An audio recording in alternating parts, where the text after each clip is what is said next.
Hello, I'm Blair Bathory, your host of the Something Scary podcast. If this is your first time listening, welcome. And if you are a return visitor, thank you for daring to drop in. It's now our favorite month, and to celebrate, we have prepared lots of spine-chilling surprises.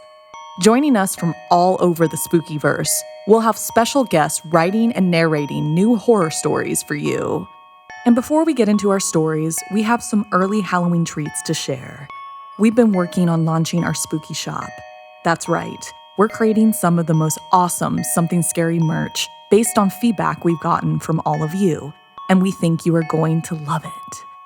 The spooky shop will launch on October 31st, but we wanted to offer a sneak peek. You can find the link under our show description or on youtube.com/snarled. Halloween season is officially upon us.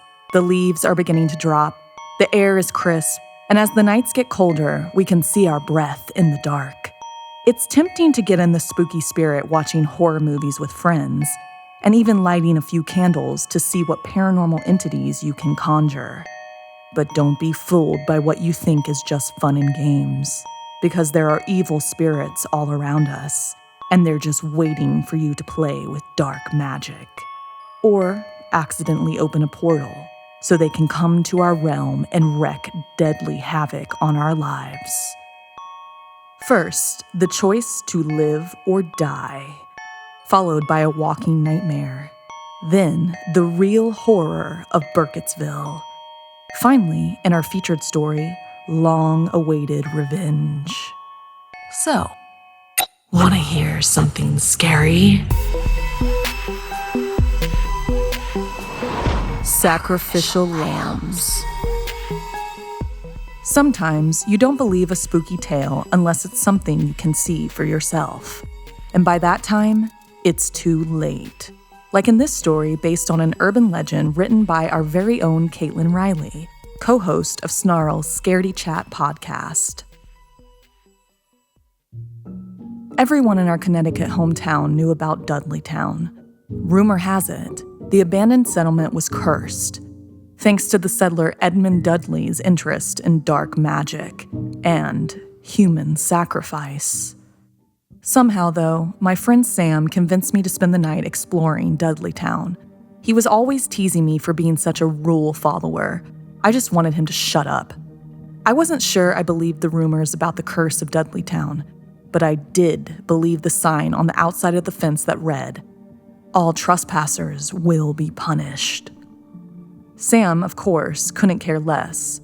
For Sam, the more dangerous an adventure and the more it scared me, the better. He was practically giddy as we climbed over the fence, flashlights in hand. "Do you know why Dudleytown is cursed?" Sam asked me in a low, spooky voice. I shook my head no, even though I knew full well that Sam was about to launch into a story meant to terrify me. One summer, the children of Dudleytown began disappearing, Sam told me as we pushed onward through the forest. The heartbroken parents thought it was a wild animal feasting on their young ones. At least that's how they looked when they discovered their mangled corpses in the woods. I gulped, trying to swallow my fear as Sam continued. Then one night, a young man made a horrible discovery. One of the townspeople found town leader Dudley in the woods, sacrificing one of the supposedly missing children in a blood ritual to the devil. Come on, I laughed nervously. A blood ritual to the devil? You're trying to scare me. But Sam insisted. That's not even the scariest part of the story. The people of Dudleytown decided to punish their former leader in the most brutal way they could think of, by leaving him at the bottom of an empty well to die, Sam continued.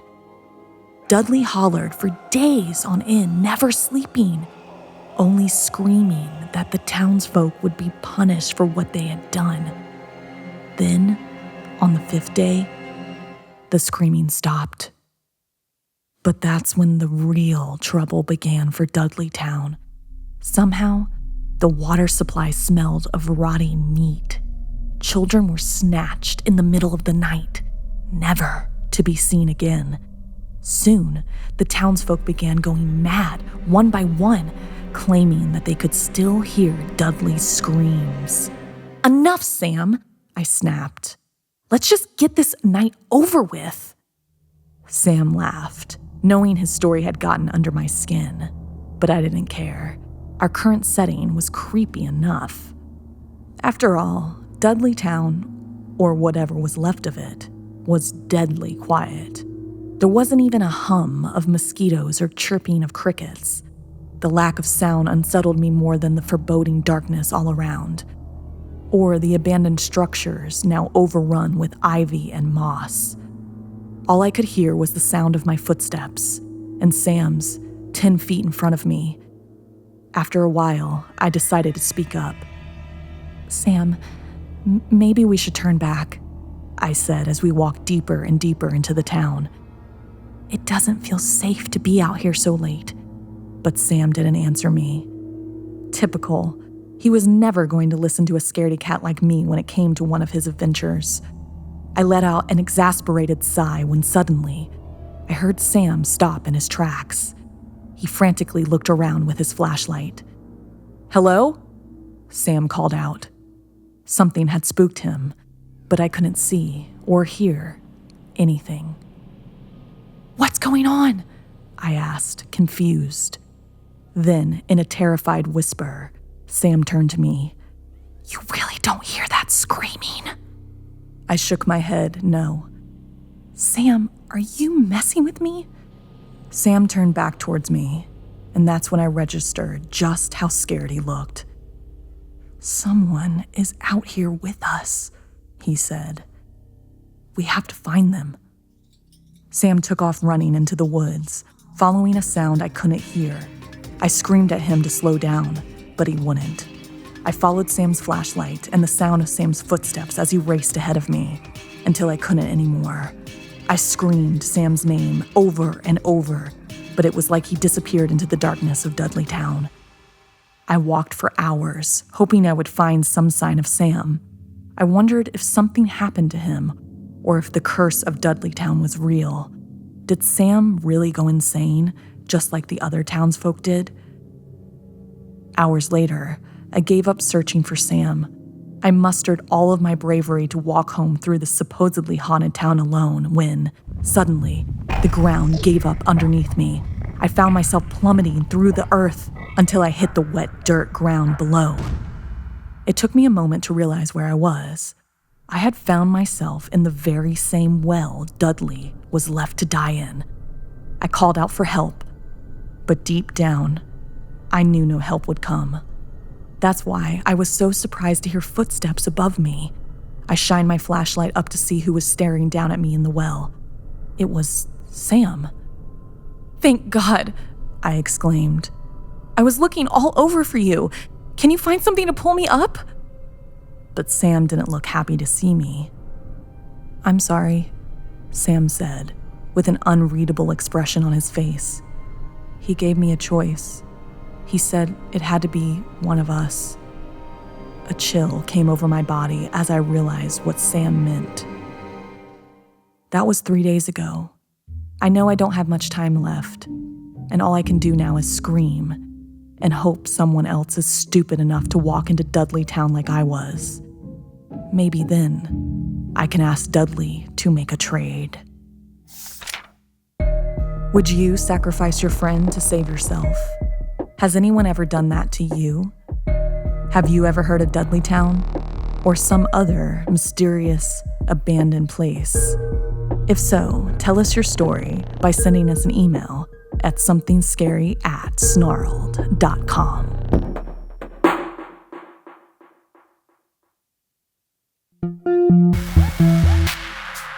Bedtime can be the most relaxing part of the day, and if you're lucky enough to get a full night's rest, you will likely feel on top of the world. But what happens when that feeling of bliss is snatched away? Find out in this story written by Janine Pipe and presenting our featured narrator, paranormal investigator Brittany Crabb. I'd never had trouble sleeping. Quite the opposite, in fact. I used to enjoy my bedtime ritual.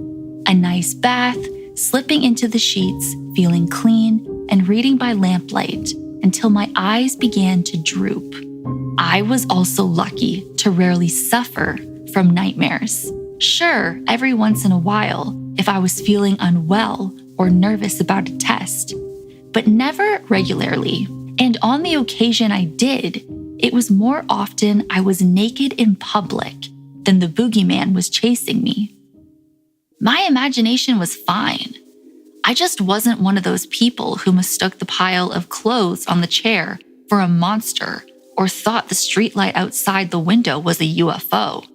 Which is why I am absolutely certain that what I am about to tell you actually did happen.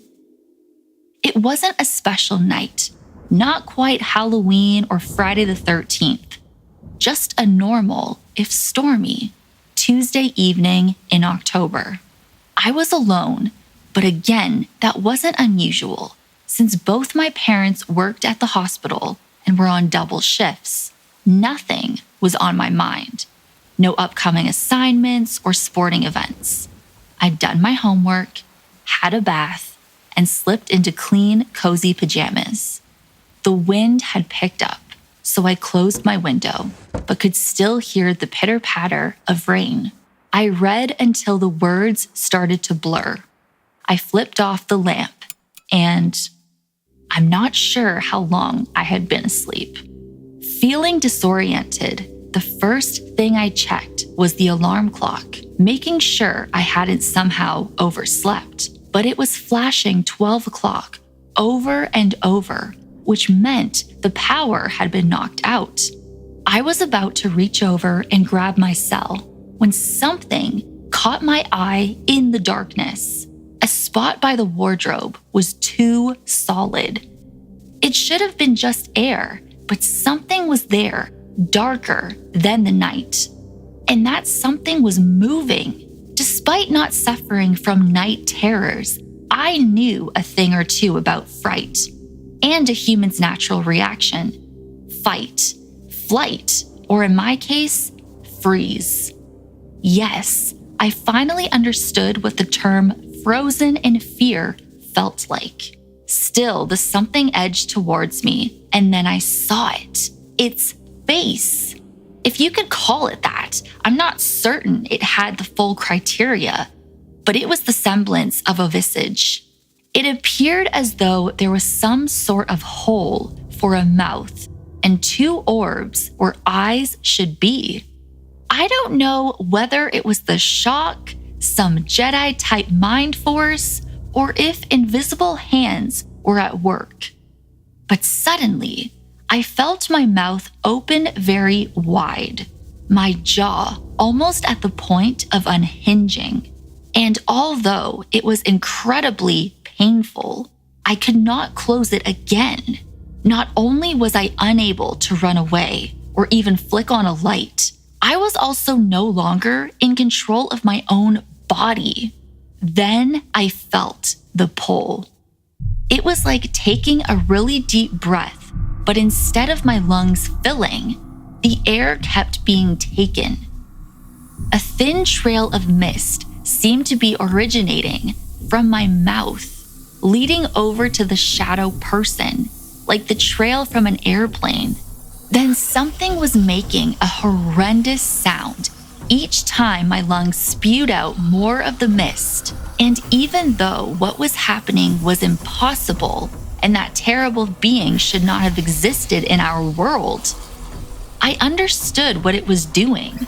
It was sucking out my soul, and I was completely helpless.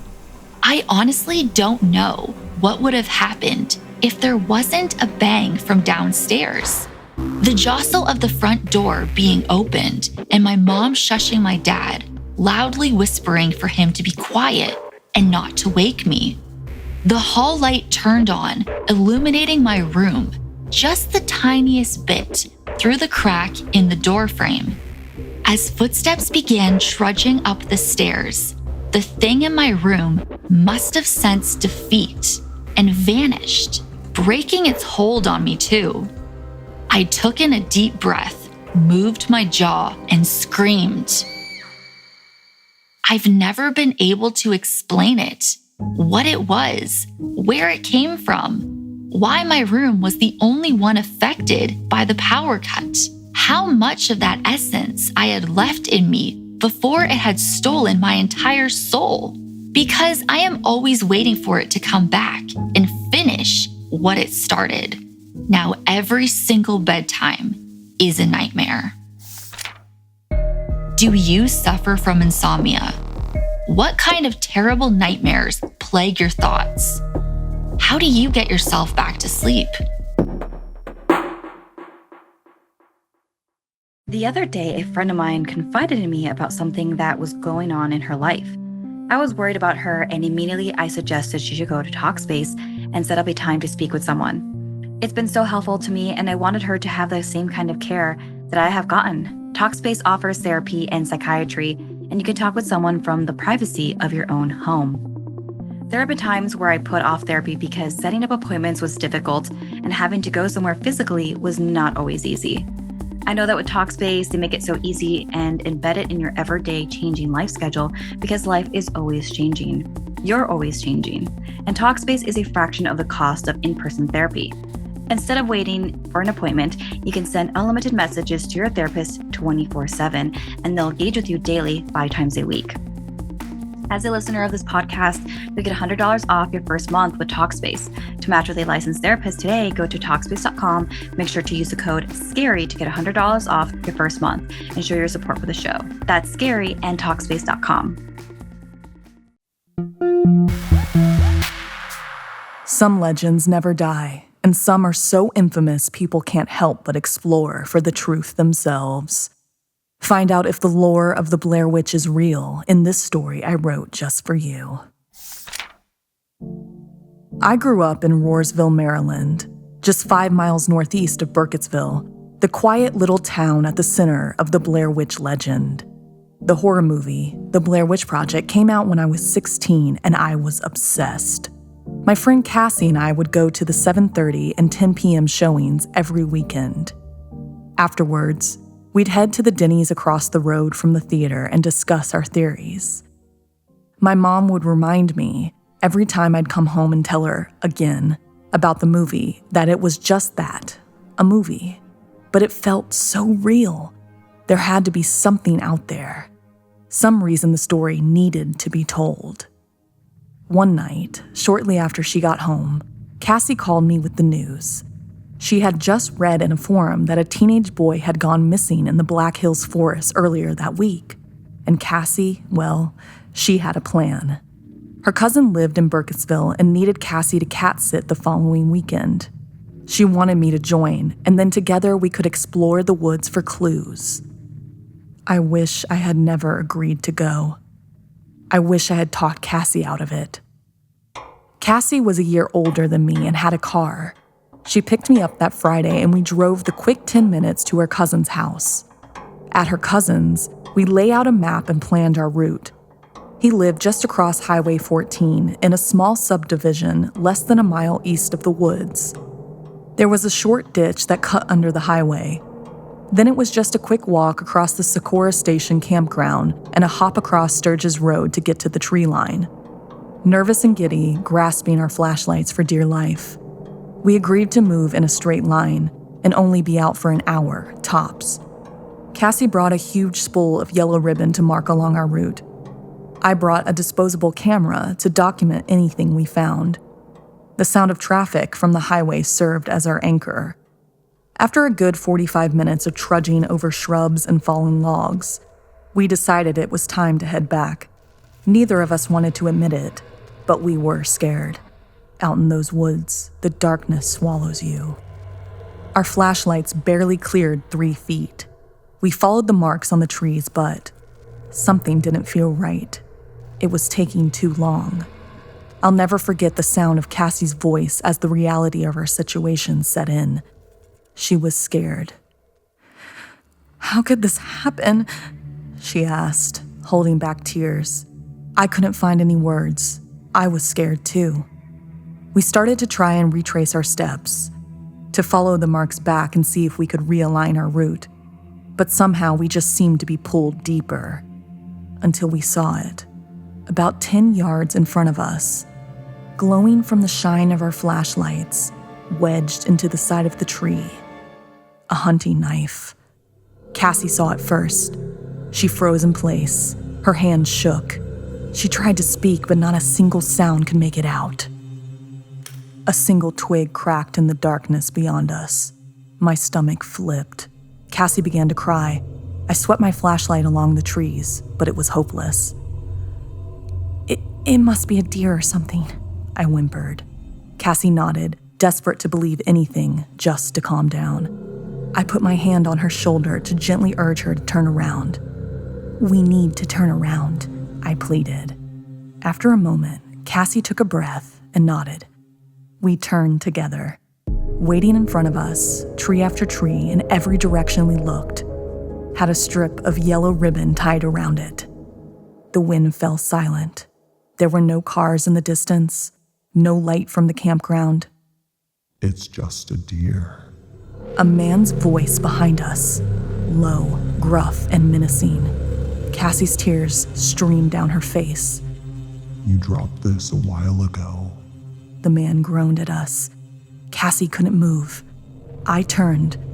Behind us, barely visible in the dark of the woods, stood a man. He was tall, 6'5" or so, with a burlap sack pulled tight over his face. 2 small black eye holes punched through the mask stared through us. In one hand, he held Cassie's spool of yellow ribbon. In the other, the hunting knife. It glinted in the light of my flashlight. Cassie? I whispered. Run! We didn't care which direction, we just ran. Low branches slashed across my face. I tore through thick bramble and stumbled across logs, somehow managing to remain upright as I sprinted through the pitch-black woods. I threw my flashlight. Its only purpose was to draw attention to me. My legs burned. My lungs felt like they would explode. I could barely see through the sweat and blood as the viscous mix rained into my eyes. My heart slammed like a cannon blast in my chest. I gnashed my teeth and plowed forward. Finally, a clearing came into sight. I burst through the tree line and dashed across a wide open field. Moonlight flooded the area. A sense of hope cascaded over me. The light, the open space. We were safe. My legs quivered, but I carried on as deep into the field as I could until my knees gave in. I tumbled into the grass and for a moment, caught my breath in the moonlight. Anna! Cassie screamed. Her voice was distant, somewhere beyond those trees, in the deep darkness. I scanned the tree line until I spotted Cassie's flashlight slicing through the dark. Cassie! I shouted. Cassie, I'm here! I watched Cassie's light swing in my direction. Closer, closer. Then, she was gone. The light blinked off. A brief, muffled shriek reverberated across the field. And then, silence. I swallowed my screams and rushed to my feet, no idea where to turn, my heart punching through my ribs. A car horn blared in the distance behind me. I ran. The following weeks were a blur. I managed to find a campground where a family helped me to safety, to a ranger's office, and eventually home. Local authorities searched for Cassie, but after months never found anything. Not even the yellow ribbons tied to the trees. No suspects were ever named, but every few years, someone else goes missing in those woods. It's been 23 years now. Every time I drive past those woods, my heart sinks. Maybe there isn't a witch, but he is still there, hunting. How many of those missing people were taken by him? No matter which story you believe, it isn't safe to go into the woods of Burkittsville at night. Would you be brave enough to search for the Blair Witch? Well, I was, and I filmed the whole experience. If you want to see how terrifying Burkittsville and the surrounding woods are, check out my new video premiering on the Something Scary YouTube channel. Go subscribe so you don't miss all our new content dropping this month.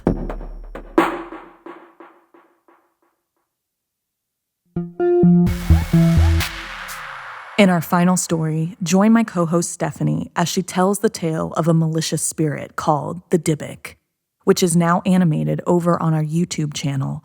And while you're there, check out some of our new content premiering this October. Shira stared up at the large house, wondering how she lucked out finding a gorgeous room so quickly. It was so quiet, too.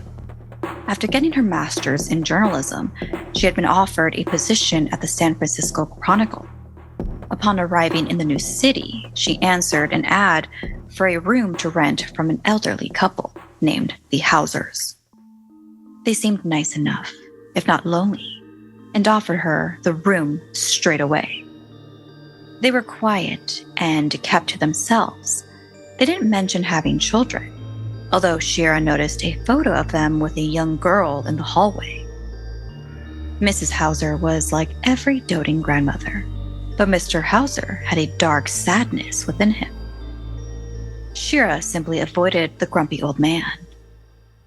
3 months into her new routine, Shira came home from work exhausted. The Hausers invited her to take a load off and sit down to have dinner with them.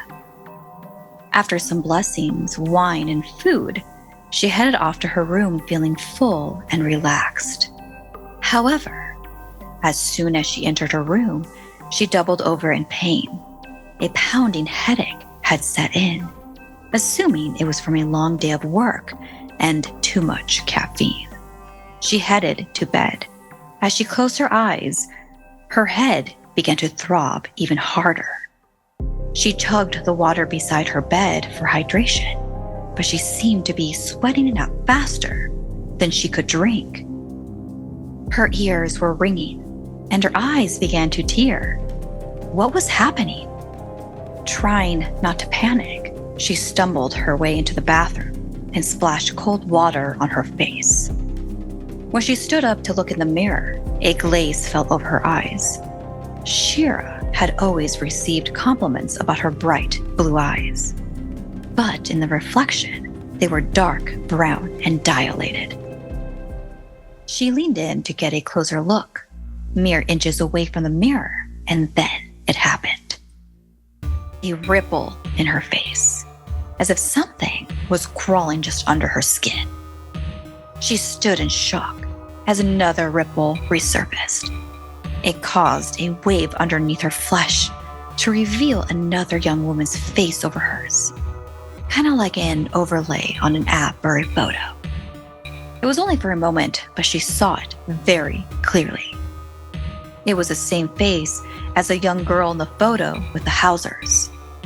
Shira cried out, trembling, but the image cleared and it was just Shira standing there. What the hell was that? Her mind must have been playing tricks on her.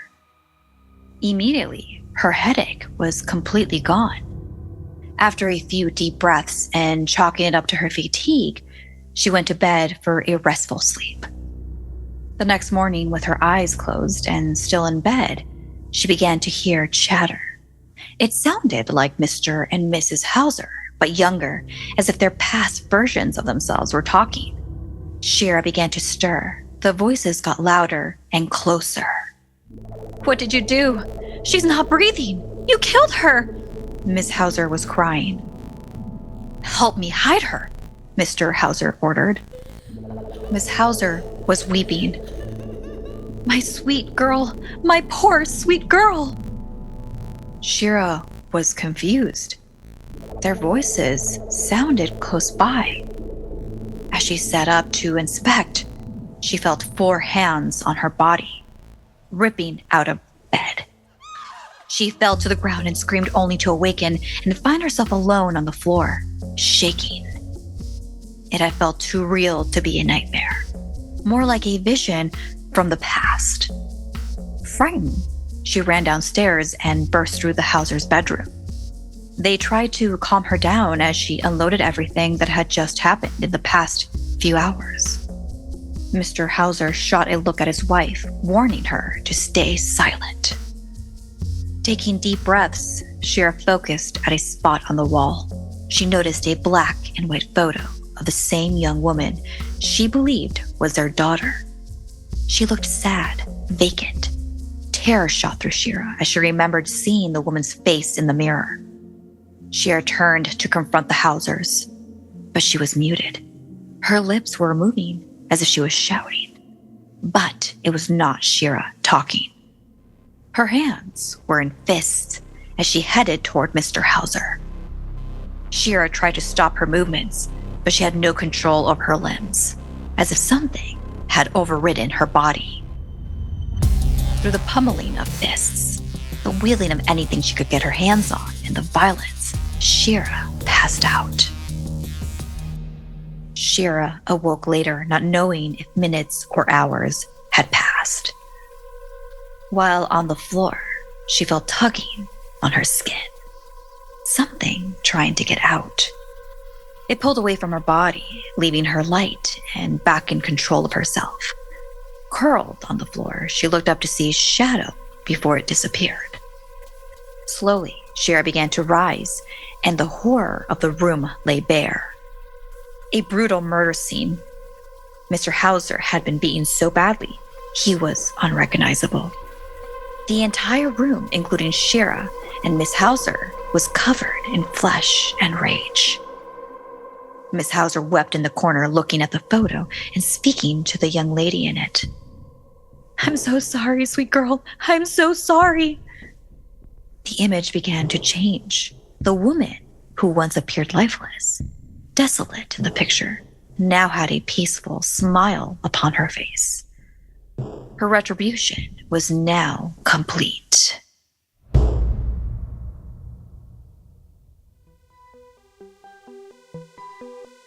This week's podcast stories were edited by Sarah Lukasiewicz, Janine Pipe, and Stephanie Strange. Narration by Blair Bathory and Stephanie Strange. Audio edited and mixed by Fitz Harris. Additional audio editing by Calvin Linderman. Art and graphics by Irma Richardson. Produced by Anna Villalobos. Executive produced by Gail Gilman. Music by Sapphire Sindalo and Calvin Linderman.